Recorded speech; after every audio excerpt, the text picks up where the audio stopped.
let's see, what am I trying to say? We're making a basic beef pho here, a brisket pho. This video will be the basics for a traditional, or at least I'm trying to get as close as I can to a traditional pho recipe. But anyway.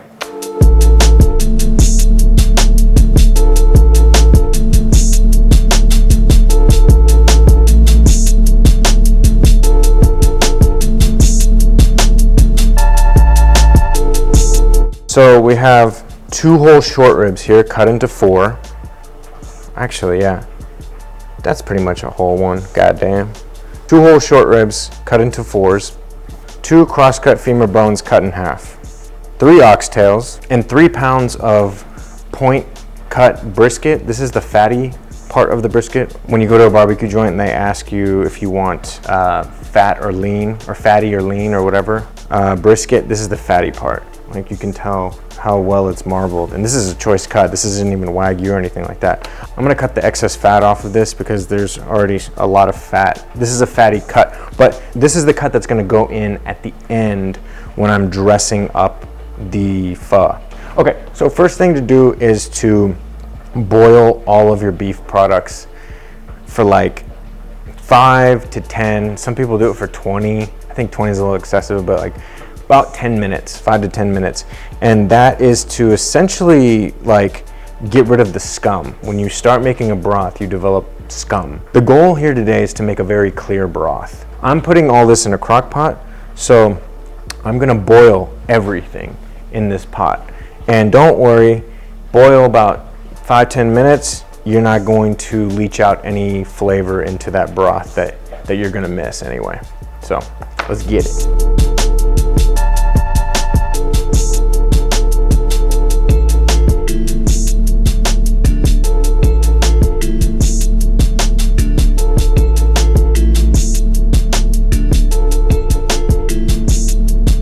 So step 2 is aromatics. So basically what I'm gonna do is I'm gonna peel onion and ginger, and then I'm going to put it in a little roast, basically a roast basket with a handle, and put it over the fire and get a nice char.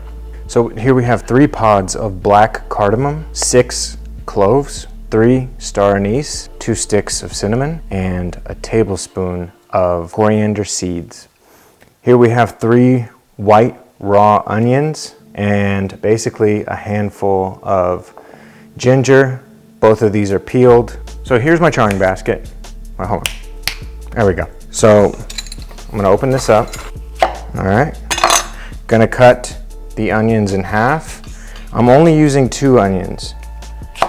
So now I'm gonna use this basket to char the onions and the ginger over my fire stove, but I'm only using 2 of the 3 onions. This 1 onion is gonna go into the broth raw as it is, and these are gonna go in charred. If you don't have a gas stove or you don't have this basket, feel free to stick the aromatics in the oven and just get a nice little roast on them. But typically what you want to do is you want to put a char on them via fire. So the next thing that we're going to do is we're going to toast these spices, all of them. So let's hit it. Okay, 2 cinnamon sticks, cardamom, clove, star anise, and coriander seeds. Basically, when you're toasting spices, no oil, no nothing, just the heat of the pan, and just toss it. We toast spices to bring out the flavor, and you know that. So that's exactly why we're doing this. So don't act like you don't know. So you want to toast for about 5, maybe 10 minutes on relatively aggressive heat. So I have this on high. Put it this way, the higher the heat, the more you want to do this. Do it constantly. The lower the heat, maybe you can take a little break, whatever. If the heat is high, you want to keep these spices moving. Otherwise, they're going to burn.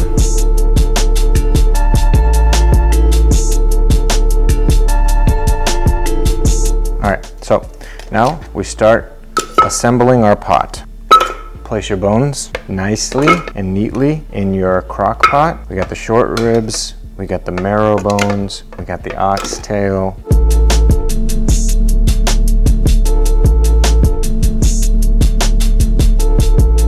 All right, and the last thing is brisket.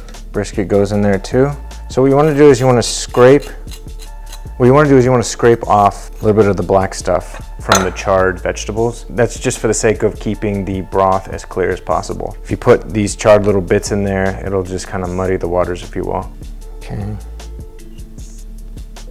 just gonna throw this in there.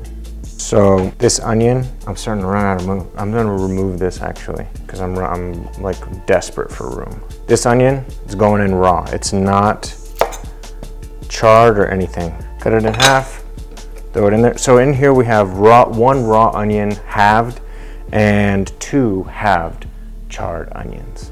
So last thing we're gonna do is we're gonna throw all the spices in this little pouch. I don't want whole spices directly in the broth. I'd rather them just kind of steep slowly. So, and I'm just gonna tie it in a little knot, and that's it. Okay, there it is. And stuff this down here. All right, now we fill this with a whole bunch of water. Nice, clean, fresh. Oh, forgot. 1 crack rock. Well, this is actually a rock of sugar. This is cane sugar. 1 little piece that fits in your palm. I don't like my pho too sweet, so I'm not using too much of this. And then this is a 1/4 cup of fish sauce. In goes fresh water everywhere except for the crock pot. Okay, so this is 5 quarts, by the way. 5 quarts of water. Let me go and put the lid on.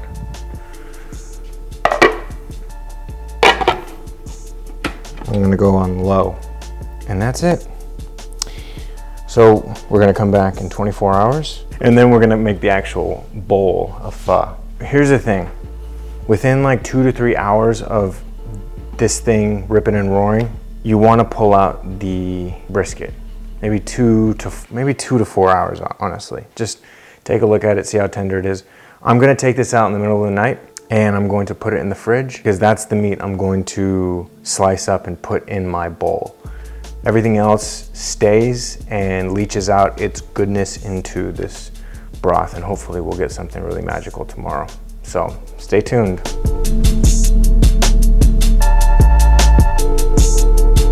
All right, so 24 hours later, here we are. It's the next day, of course, and this broth has matured beautifully. And throughout the night, I kind of monitored this thing. It's just kind of comes with the territory with pho. But first thing I did after 9 hours of cooking, or 9 hours in the crock pot, I took out the fatty brisket, the point cut of the brisket that I threw in there. I took that out. I put it in a Tupperware. So I took this out because I didn't want it to cook too much. I didn't want it to get too fall apart-y. If you cook it for too long, it could just fall apart no matter what you do with it. It has 0 structural integrity, which when it comes to meat, I want some structural integrity. I did the same thing with the short ribs. They're holding up, just falling, like, look, it's just easily, I have 0 effort to like get these muscle fibers, these muscle fibers to separate. I mean, it's nothing, right? But I want to keep it cold and intact so I can slice it. First thing I'm gonna do is I'm going to strain this broth of all impurities. I have a wire mesh strainer here, but I went ahead and put some cheesecloth on top. So I'm going to strain this. It's gonna strain out all the onions. It's gonna strain out all the, it's gonna drain out all the scum that you try to eliminate totally when you do the first boil of all the bones like we did earlier, but you're not gonna get the whole thing. So I was able to get, this is all fat. This is all fat that I've collected, that I have skimmed off, and you wanna keep this. And this fat is from the bone marrow. This is short rib fat. This is brisket fat. This is just all the best fats, so I'm not letting it go to waste. The bowl that we're gonna assemble today, I'm gonna hit it with this, a little bit of this, and we're gonna take it to the next level. So let's go ahead and strain this out first. Okay, so now we're gonna cut into our beef, our wonderfully fatty beef, and as you can see, the muscle fibers are traveling this way, so we want to cut against the grain. But first, let me just go ahead and make it into two. Look at that. Look how beautiful that is. And I'm gonna go ahead and cut this fat off right here. It's like butter, like beef butter, basically. That's how it feels in my hand, but.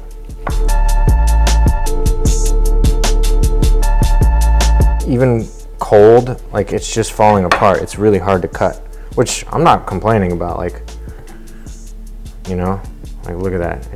I don't even. So this meat, I'm cutting up. It's gonna go on top of the noodles very shortly. So this is the meat you enjoy your pho with.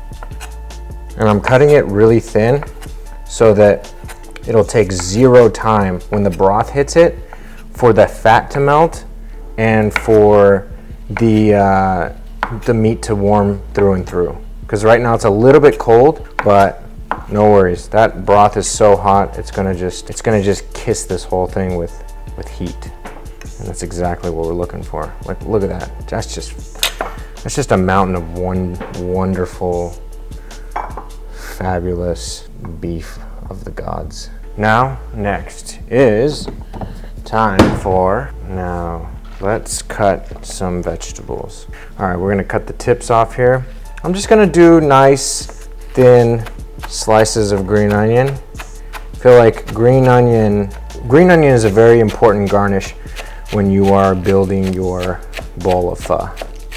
I'm going to keep the cilantro. What I'm gonna do is cut the stems from the leaves, and then I'm just gonna mix them in. Some people actually enjoy the stems in their broth and not just the leaves, or sometimes they just want stem. The stems carry more cilantro flavor in them than the leaves do.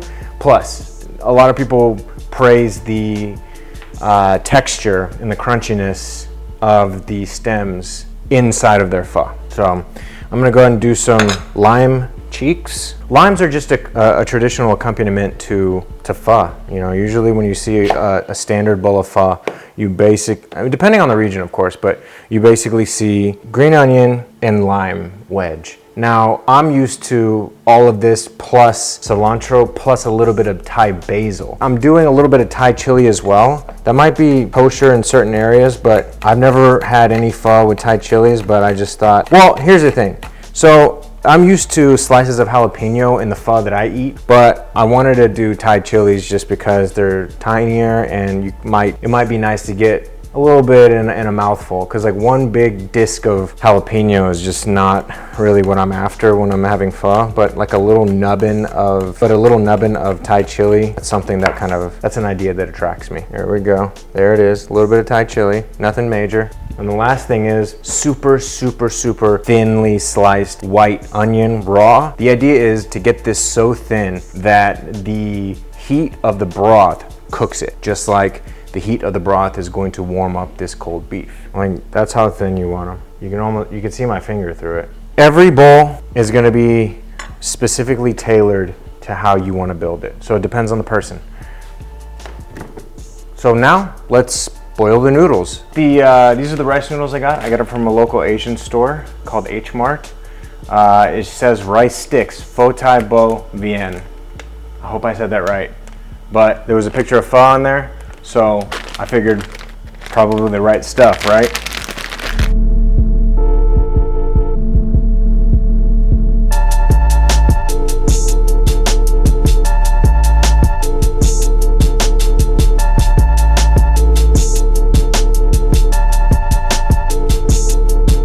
Shall we start building? I'm really excited, actually. First time making a pho. Let's see if it's successful. All right, down with some onion.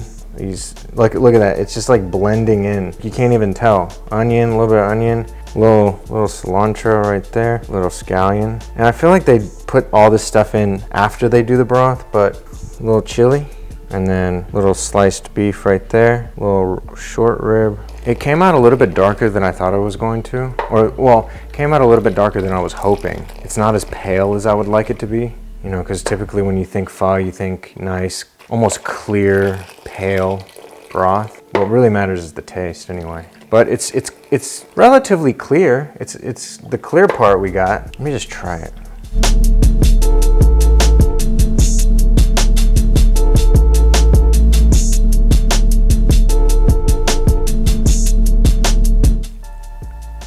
This is just so, these noodles are so slippery.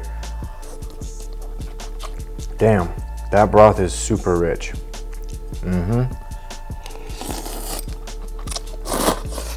Damn, that is so good. Okay, so first of all, what gets you about this dish is the richness. It's super rich, fatty, but the big punch in the face is the beef flavor. This broth does beef justice and really captures a lot of good beefy notes that you would tend to find in a really good pho. This does that. The spices there, these Thai chilies are potent, so not too many, but it's the perfect amount of spice. You can taste the Christmas spice, the star anise, the coriander seeds, black cardamom. Look at that, bone marrow. Maybe do a bite of bone marrow. What do you think? Whew, yeah, I'm out.